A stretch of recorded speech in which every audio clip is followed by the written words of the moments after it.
இன்னைக்கு தொடர் இணைப்பு பற்றி பார்க்க போகிறோம். மின் கூறுகளை ஒன்றன் பின் ஒன்றாக இணைத்து மூடிய சுற்றை உருவாக்குதல் தொடர் இணைப்பு என்று அழைக்கப்படுகிறது. மின் கூறுகள் என்பவை யாவை? மின் சாதனங்கள், பல்புகள், பல்பு, ஃபேனு, மிக்சி, கிரைண்டர், இதுதான் மின் கூறுகள். ஒன்றன் பின் ஒன்றாக இணைத்து மூடிய சுற்றை உருவாக்குதல்.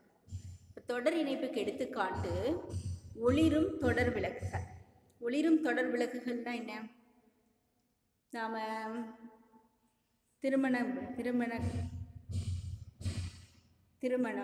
விழா காலங்கள், பொங்கல் பண்டிகைகள் போன்றவற்றின் போது சீரியல் பல்புகளை பயன்படுத்துகிறோம். அந்த சீரியல் பல்புகள் தான் ஒளிரும் தொடர் விளக்குகள் என்று அழைக்கப்படுகின்றன.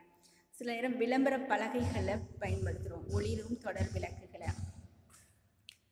இப்போ இந்த ஒளிரும் தொடர் விளக்குகள் தொடர் இணைப்புக்கு எடுத்துக்காட்டாகும். இப்போ ஒளிரும் தொடர் விளக்குகளில் உள்ள மின் கூறு எது? மின் பல்புகள் தான் தொடர் விளக்குகள். சீரியல் செட்டில் உள்ள மின் பல்புகள் மின் கூறுகள் என்று அழைக்கப்படுகின்றன. இப்போ தொடர் இணைப்புக்கான வரைபடம் வரைஞ்சிருக்கிறோம். மின்கலம் என்பது பேட்டரி. இதில் பெரிய கோடு நேர்மின்வாய், சிறிய கோடு எதிர்மின்வாயை குறிக்கும். மின்கலத்திலிருந்து கரண்ட்டு பல்புகளுக்கு செல்கிறது. சாவி, மின் சுற்றினை திறக்கவும் மூடவும் பயன்படும் சுவிட்சு தான் சாவி என்று அழைக்கப்படுகிறது. அம்மீட்டர், மின் சுற்றில் செல்லும் மின்னோட்டத்தை அளவிட பயன்படும் கருவி அம்மீட்டர் ஆகும். இப்போ இங்கே 3 பல்புகள் தொடர் இணைப்பில் இணைக்கப்பட்டுள்ளன. R1, R2, R3 என்ற பல்புகள். இந்த பல்புகளுக்கு இடையே உள்ள மின்னழுத்த வேறுபாட்டினை அளப்பதற்கு முதல் பல்பு AB என்ற புள்ளிகளுக்கு இடையே இணைக்கப்பட்டுள்ளது. இப்போ AB என்ற புள்ளிகளுக்கு இடையே உள்ள மின்னழுத்த வேறுபாடு V1. இரண்டாவது பல்பு CD என்ற புள்ளிகளுக்கு இடையே இணைக்கப்பட்டிருக்கு. அப்போ அதனுடைய மின்னழுத்த வேறுபாடு V2. மூன்றாவது பல்பு EF என்ற புள்ளிகளுக்கு இடையே இணைக்கப்பட்டுள்ளது. அதனுடைய மின்னழுத்த வேறுபாடு V3. இதில் R1, R2, R3 என்பவை மின்தடையாக்கிகள் என்று அழைக்கப்படுகின்றன. மின்தடையாக்கிகள் என்பது என்ன? பல்புகள் தான் மின்தடையாக்கிகள் என்று அழைக்கப்படுகிறது. ஒரு புள்ளியில் இணைப்பு தடைப்பட்டால் மின் சுற்றில் பாயாது. தொடர் இணைப்பில் ஒரு புள்ளியில் இணைப்பு தடைப்பட்டால் மின் சுற்றில் மின்னோட்டம் பாயாது. இப்போ இந்த சீரியல் பல்பில் ஒரு பல்பு, இரண்டாவது பல்பு ஃபீஸ் ஆயிடுச்சு அப்படின்னா இந்த பல்புக்கு அடுத்து உள்ள எல்லா பல்புகளும் என்ன செய்யாது? எரியாது. இப்போ ஒரு புள்ளியில் இணைப்பு தடைப்பட்டால் மின் சுற்றில் மின்னோட்டம் பாயாது. ஒரே தொடர் இணைப்பு ஒரே ஒரு மூடிய சுற்று கொண்டது. அதாவது ஒரே ஒரு கம்பியில் எல்லா பல்புகளும் இணைக்கப்பட்டு, ஒரே ஒரு மின் வயரில் வரிசையாக எல்லா பல்புகளும் இணைக்கப்பட்டு காணப்படுகிறது. அதனால் ஒரே ஒரு மூடிய சுற்று கொண்டு காணப்படுகிறது. ஒவ்வொரு மின்தடையாக்கி வழியாக ஒரே மின்னோட்டம் பாயும். எல்லா பல்புகளும் ஒரே வயரின் வழியாக இணைக்கப்பட்டுள்ளதால் ஒரே ஒரு மூடிய சுற்று கொண்டு காணப்படுவதால் எல்லா மின்தடையாக்கிகள் வழியாக ஒரே அளவு மின்னோட்டம் பாய்கின்றது. அடுத்து மின்னழுத்த வேறுபாடு மாறுபடும். ஆனால் பல்புகளுக்கு இடையே பல்புகள் வெவ்வேறு புள்ளிகளுக்கு இடையே இணைக்கப்பட்டுள்ளதால் வெவ்வேறு மின்னழுத்த வேறுபாடினை கொண்டு காணப்படுகிறது. V1, V2, V3 என்ற மின்னழுத்த வேறுபாடு காணப்படுகிறது. அடுத்து ஓமின் விதிப்படி V = IR. இப்போ V1 = I + R1, V2 = I + R2, V3 ஓமின் விதிப்படி V = IR. இப்போ V1 = I × R1, V2 = I × R2, V3 = I × R3. இப்போ அந்த மின் சுற்றினுடைய மொத்த மின்னழுத்த வேறுபாட்டை கண்டுபிடிக்கணும். V1 + V2 + V3. இப்போ V1, V2, V3 மதிப்புகளை பிரதியிடுறோம். V1 = IR1, V2 IR2, V3 IR3. இப்போ மொத்த மின்தடை V ஆனது மொத்த மின்னோட்டம் I மற்றும் மொத்த மின்தடை RSஇன் பெருக்கல் பலனுக்கு சமமாகும். V = IRS. V என்ற இடத்துல இந்த IRS என்ற மதிப்பை பிரதியிடுறோம். IRS = IR1 + IR2 + IR3. I எல்லாவற்றிலும் சமமாக இருப்பதால் ஐயை வெளியே எடுக்கிறோம். மீதம் இருப்பது R1 + R2 + R3. இந்த ஐயை இங்கே இடது பக்கம் கொண்டு போனோம்னா கீழே வரும். அப்போ 2 ஐ கேன்சல் ஆகிடும். இப்போ மீதம் இருக்கிறது என்னது? RS = R1 + R2 + R3. இப்போது R1இன் மதிப்பு 1, R2வின் மதிப்பு 2 ஓம், R3இன் மதிப்பு 3 ஓம் என்று வைத்துக்கொள்வோம். அப்போ RSஇன் மதிப்பு எவ்வளோ வரும்? 3 மதிப்புகளையும் கூட்டணும். 1 + 2 3, 3 + 3 6. அப்போ RSயினுடைய மதிப்பு 6 ஓம் ஆகும். இப்போ இதிலிருந்து என்ன தெரிஞ்சு கொள்கிறோம் அப்படின்னா, இந்த 6 என்ற மதிப்பு 1 2 3ஐ விட பெரிதாக இருக்கிறது. அப்போ தொகுபயன் மின்தடை RS தனித்தனி மின்தடையாக்கிகள் R1 R2 R3இன் மின்தடையை விட அதிகம். R1 R2 R3 என்பது என்னது? பல்புகள். ஒவ்வொரு பல்பினுடைய மின்தடையை விட தொகுபயன் மின்தடை, அதாவது மொத்த மின்தடை அதிகமாக இருக்கும். சம மதிப்புடைய N மின்தடையாக்கிகள் தொடர் இணைப்பில் இணைக்கப்படும் போது RS = NRக்கு சமமாகும். இப்போ சம மதிப்புடைய மின்தடை N மின்தடைகள், இப்போ 100 பல்பு இருக்குது. ஒரு சீரியல் செட்டில் 100 பல்புகள் இருக்குது. 100 பல்புகளும் ஒரே மாதிரியான பல்புகள். அதனால் இது சம மதிப்புடைய மின்தடைகள் என்று அழைக்கிறோம். அப்போது அந்த பல்பினுடைய அந்த மின்சுற்றினுடைய மொத்த மின்தடை வந்து அந்த 100 பல்புகளினுடைய மின்தடைக்கு சமமாக இருக்கும். எல்லா பல்புகளும் ஒரே அளவு மின்தடையை கொண்டிருக்கின்றன. RS = R + R + R + 100 தடவை. அப்போ இங்கே என்ன வரும்? 100R. இப்போ ஈஸியாக எப்படி கண்டுபிடிக்கலாம்? சம மின்தடைகள் ஒரு மின் சுற்றில் தொடர் இணைப்பில் இணைக்கப்பட்டால் நாம் பயன்படுத்த வேண்டிய வாய்ப்பாடு RS = NR. வெவ்வேறு மின்தடைகள் தொடர் இணைப்பில் இணைக்கப்பட்டால், வெவ்வேறு மின்தடை கொண்ட மின்தடையாக்கிகள் தொடர் இணைப்பில் இணைக்கப்பட்டால் நாம் பயன்படுத்த வேண்டிய வாய்ப்பாடு RS = R1 + R2 + R3 ஆகும். அடுத்தது பக்க இணைப்பு. 2 அல்லது அதற்கு மேற்பட்ட மூடிய சுற்றுகளை கொண்ட மின் இணைப்பு பக்க இணைப்பு என்று அழைக்கப்படுகிறது.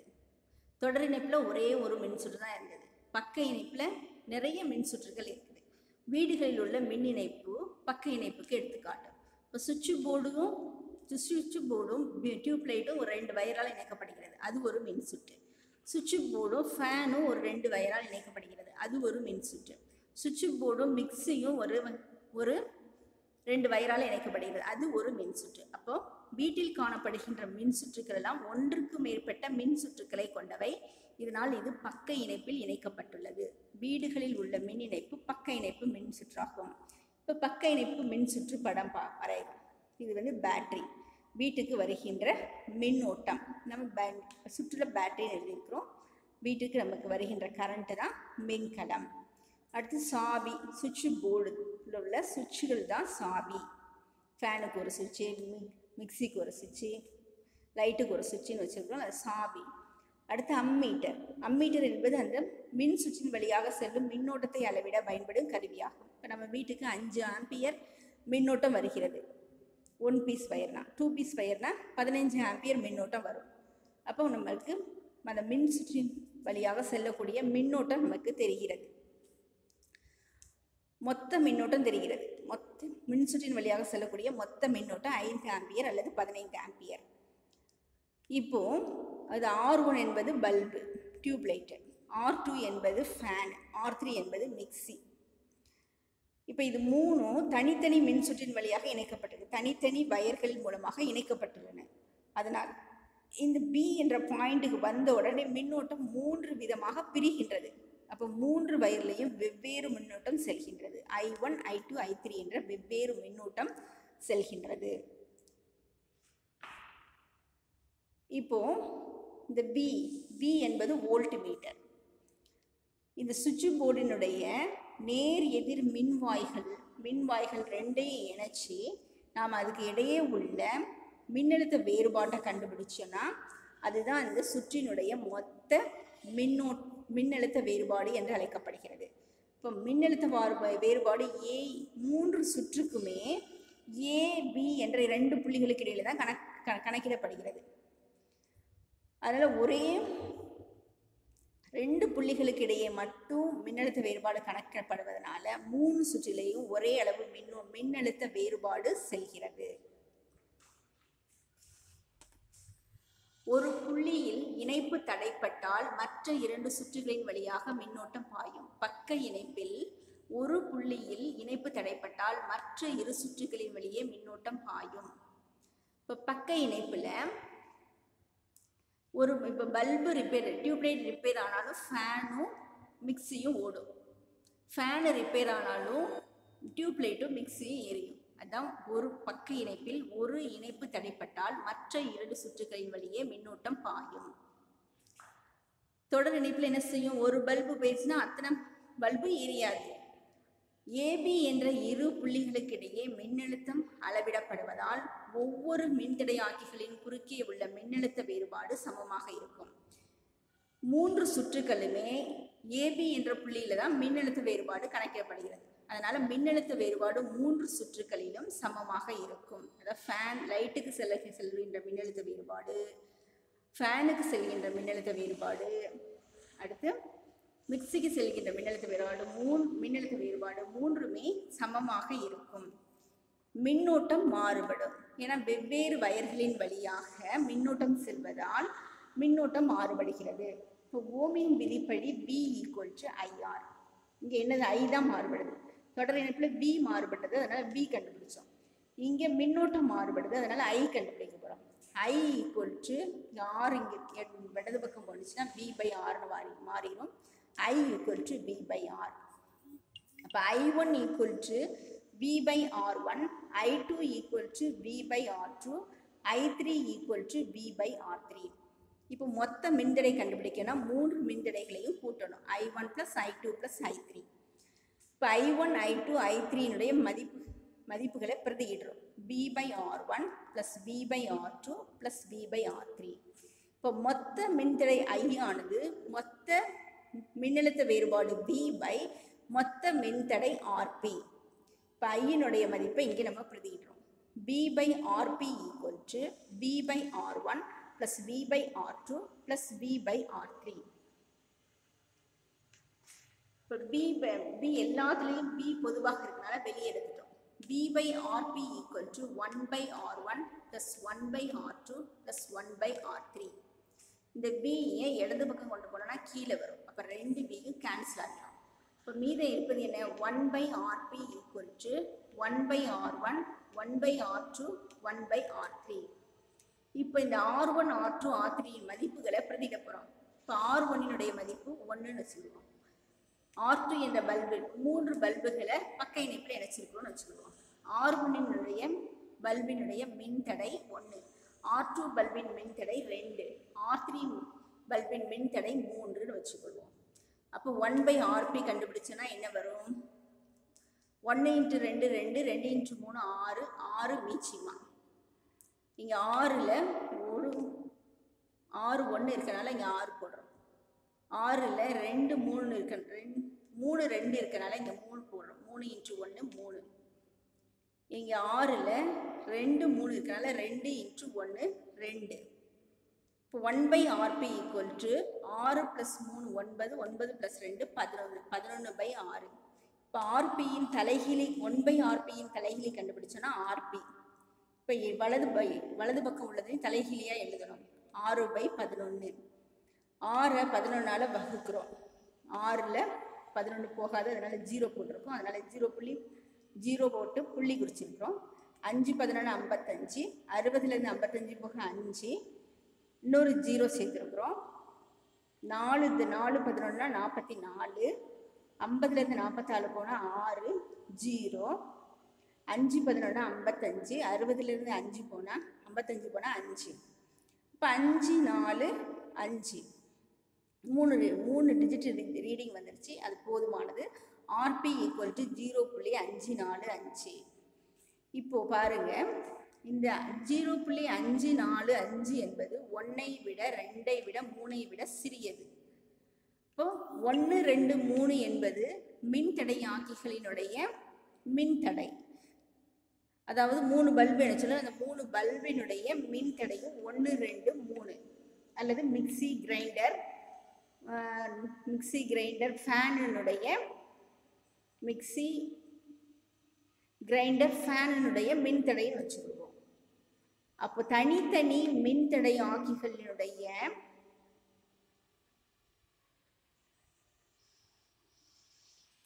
இப்போ 3 பல்புகள் என சொல்லுவோம். 3 பல்புகளினுடைய மின்தடையை விட மொத்த மின்தடை குறைவாக இருக்கும் பக்க இணைப்பில். தொடர் இணைப்பில் என்னது?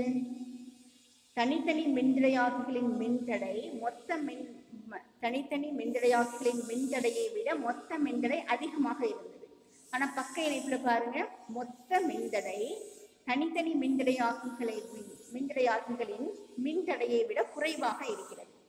பக்க இணைப்பில் ஆர்பி மொத்த மின்தடை மதிப்பு தனித்தனி மின்தடையாக்கிகள் 3 பல்புகளினுடைய மின்தடையை விட குறைவாக உள்ளது. இப்போ பக்க இணைப்பில் சம மின்தடைகள் இணைக்கப்பட்டால் 3 பல்பு அடிச்சிருக்கோம், 3 பல்பும் சம மின்தடை கொண்டது.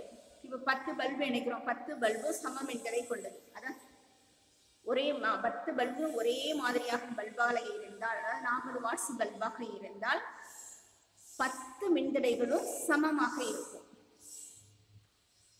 இப்ப சம மின்தடைனா என்னன்னு தெரியுதா? ஒரே விதமான பல்புகளை இணைத்தல்.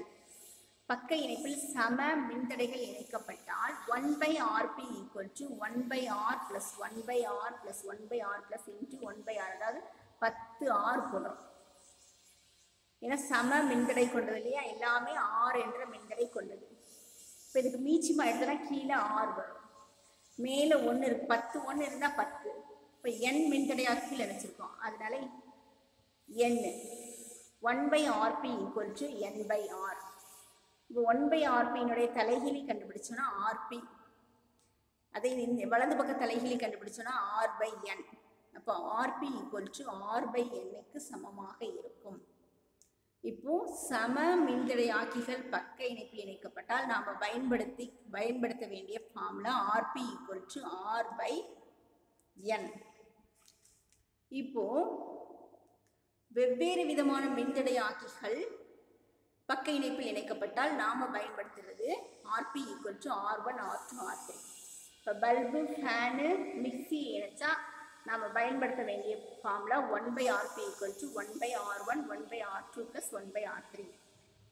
இப்போ 3 டியூப்லைட்டை ஒரே இதை இணைச்சோன்னா நாம் பயன்படுத்த வேண்டிய ஃபார்முலா 3 டியூப்லைட்டை பக்க இணைப்பில் இணைச்சோன்னா நாம் பயன்படுத்த வேண்டிய formula RP = R/N. Thank you.